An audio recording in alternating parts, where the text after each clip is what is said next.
to start if you want to. All right. All right. So did you always want to be a lawyer? I did not. Originally, I wanted to be a doctor. And when I went to school, I studied biology in college. And kind of midway through, I kind of figured out I didn't want to be in school that long. I didn't love the subject matter, and so that's kind of where I turned my interest or focus on becoming a lawyer. All right, so what type of education did it require to be a lawyer? To be a lawyer? Yes. So obviously graduated high school, then I did a four-year studies at University of Iowa for biology, and I got a bachelor's of science. And from there, I went to law school, and that was 3 more years. So after high school, it was 7 years for me. There's no required degree type to become a lawyer. So people go to law school with degrees in music, science, business, you name it. It's just you've got to get a 4-year degree, and then you go to law school from there. Okay, so you mentioned Iowa State, and you played football there, right? I walked on to the football team at the University of Iowa, not Iowa State. And so, yes, I was on the football team my first 2 years, and then for 2-a-days my 3rd year. And once I figured out I was not going to get playing time my 3rd year, then I decided to leave the team and focus on school.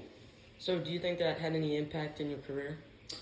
I think football and just being involved in sports altogether was a positive for me in high school and in college. I think it gave me confidence. And I think that I've always been a competitive person, and that's how I kind of look at law.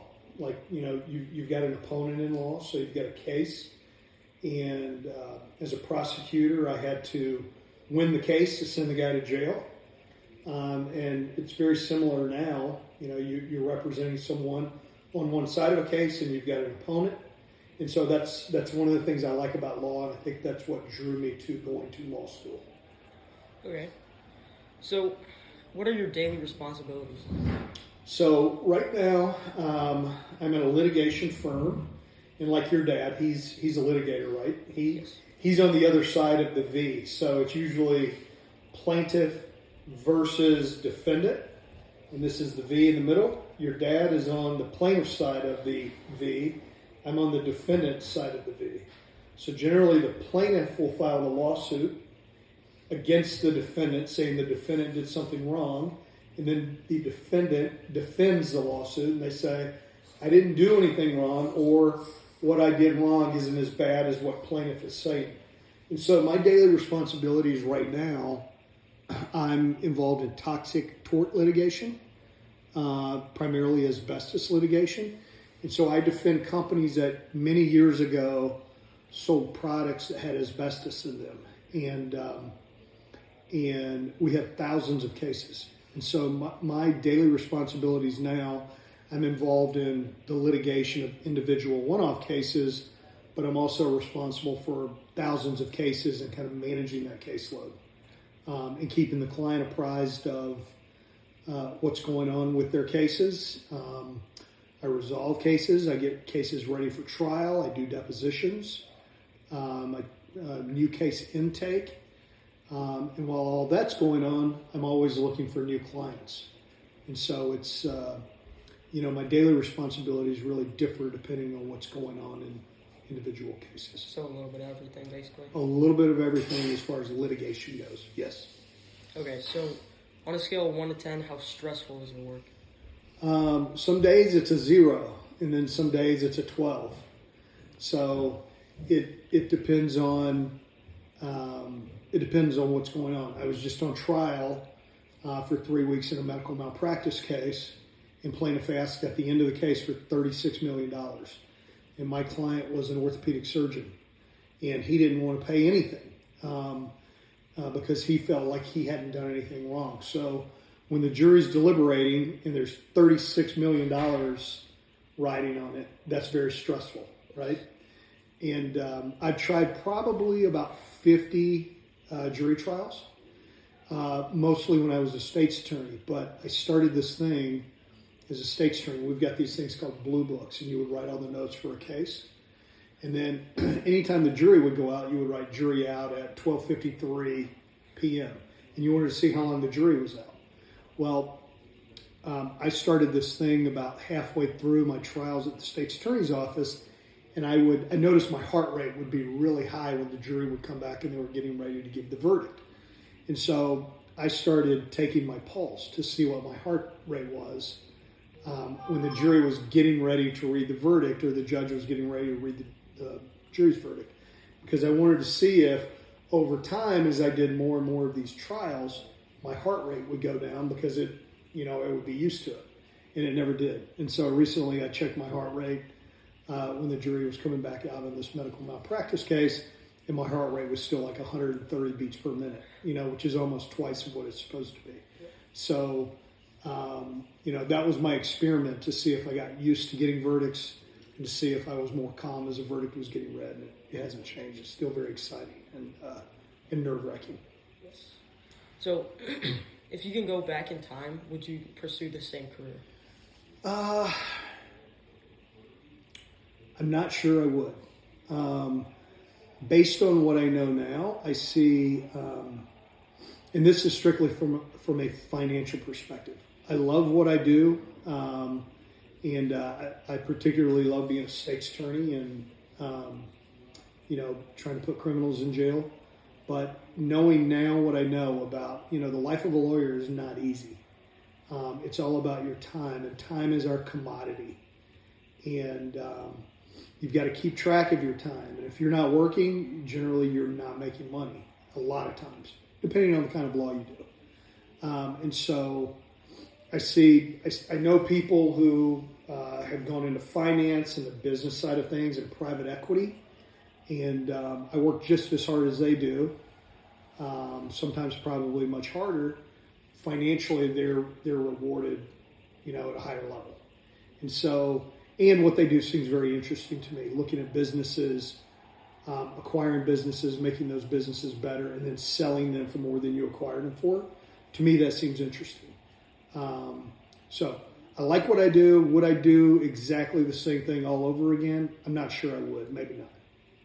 Right. So what would be your favorite part and least favorite part about it? I like getting good results. So I like taking on cases and defending my clients and getting good results for them. That's my favorite part. Whether that be going to trial and winning it at trial, whether it be resolving a case for a number that's reasonable in the client's mind. That's my favorite part. The worst part about what I do, and this is probably why I would rethink doing what I do, is because I've got to keep track of every minute of every day. And then I've got to record it because that's how I bill my client for my time. And so at the end of the day, when I've worked 10 hours or 11 hours or 12 hours, my day's not done because now I've got to record in my timesheets everything that I did so that I can send a bill for that to that client at the end of the month to collect on my time. And that's the least favorite. That's the least favorite part of what I do. Just keeping track of every minute of every day and recording it. So it's about the win, basically. What's that? It's about the win.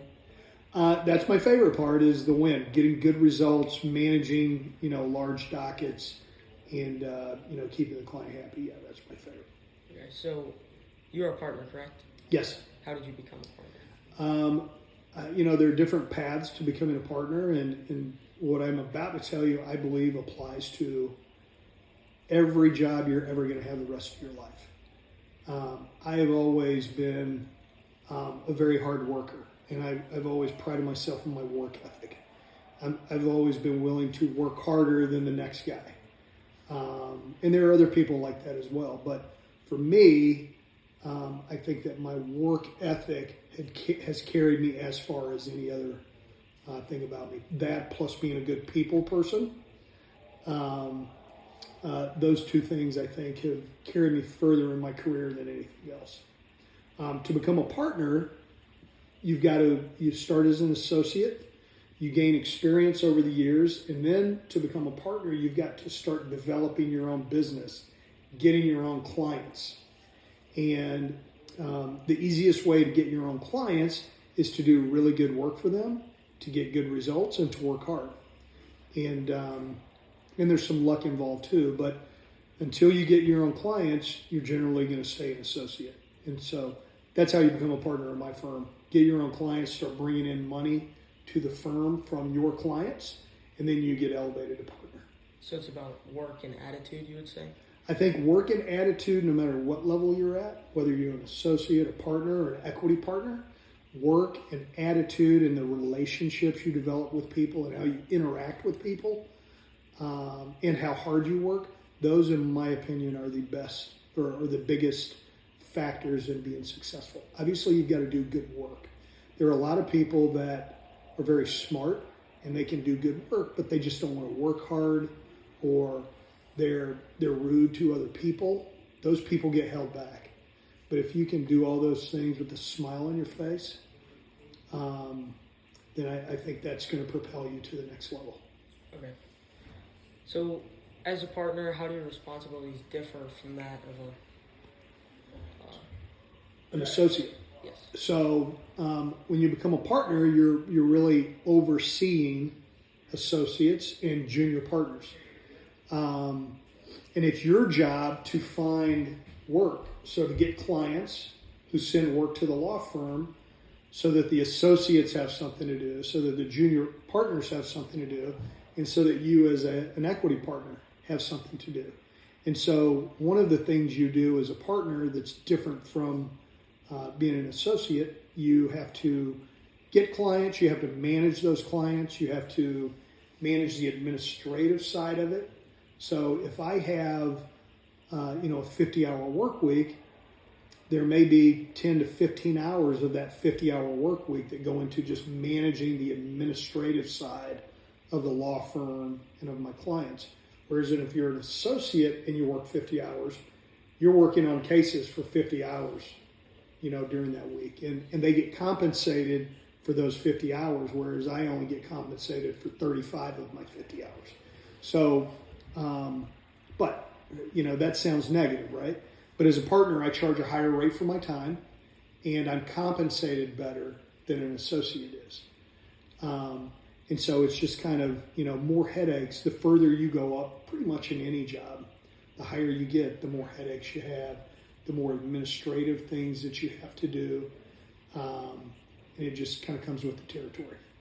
Okay, so it's just a lot more work, definitely. It's a lot more work, and it's a lot more rewarding financially and in other ways as well. Okay, so you're a civil lawyer, right? Correct. Okay, so what makes this different from other branches of law?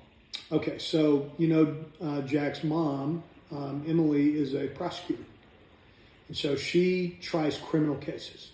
She works with the police to put criminals in jail.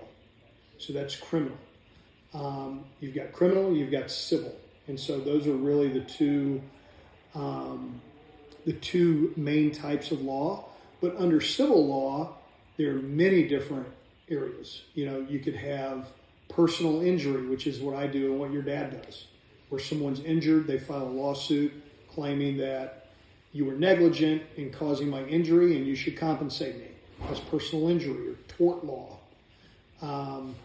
You could do business law, which is a lot of contracts. Sports agents, a lot of them are lawyers, so you work with athletes to get good contracts for them. IP, intellectual property like patents and trademarks, that's an area of law, and I'm kind of going down the constitutional law. You could work in the civil side of what I do, and either you can try cases or you can write appellate briefs, or you can do both. So there are many, many areas of law. There's mergers and acquisitions, which is kind of business law, where you work with companies to help them acquire other companies or to merge with other companies. So there's many, many different avenues you can pursue once you become a lawyer. Sounds like a lot. Yeah, and you've got to figure out what interests you. Do you want to be in a courtroom, or do you like working with companies? Maybe you got your JD, which is a law degree, your Juris Doctorate, and your undergraduate degree, and maybe you like the business side of things, business law. You get an MBA. So some people get a joint JD and MBA, and the MBA is a master's in business. So they've got their undergrad degree, they've got a JD, and they've got an MBA, and that puts them in a good position to work with companies on a variety of issues. A lot of times, the leaders of companies, the presidents, the CEOs, the CFOs, chief financial officers, they have a law degree. And so, a law degree, you don't just have to be a lawyer. You can do a lot with a law degree. I think the possibilities really are endless. So would you recommend going through like all of the school to become a lawyer, or like maybe just going through law school and then getting a head start? That kind of depends on where you're at, like personally in your headspace, and what ultimately you want to do. I was a big fan, so if I understand your question, I wanted to go to college and then go straight to law school, get it done and get it behind me and start working, right? Some people graduate college and then go out in the real world and get a job, and they think a little more about, what do I want to do with my life? Where do I want to work? What kind of work do I want to do? And then they decide to go to grad school from there once they have a better idea. For me, I knew I wanted to be a lawyer, and so I just wanted to get my schooling behind me so I could go ahead and get into the job market. Okay. So what was the biggest hardship in pursuing the law career? I think hardship. So it's a lot of studying, and it's 3 more years of school when you're not working, and you have friends who have been working 3 years, and they're making money, they're having fun, they're traveling to places, they've got a car, they're just having a good time. But it's 3 more years that you're committed to studying and kind of not having a lot of money. So I'd say that was kind of the biggest hardship. I did work. I worked in a bar when I was in law school, and so I had money to spend, but certainly nothing like being a full-time employed individual out in the real world. I can't. Law school for me was easier than undergrad because now I was focused. I knew what I wanted to do, and the classes I was taking were focused on law and certain areas of the law. So it made more sense to me, and it was easy for me to study and learn it than undergrad was. So do you think it was all worth it? Yeah, absolutely. This is better than digging ditches for a living, and I think with a law degree there are a lot of opportunities, and you're not just locked into doing one thing. Eventually, you're going to specialize in something and focus on something. But if you have a law degree, there are a lot of different things you can do, and it's really unlimited. Well, that's all I got for you. You got it? All right, man. Thank you so Did much. Jack ever come down? He's back there, yeah. Is he laughing?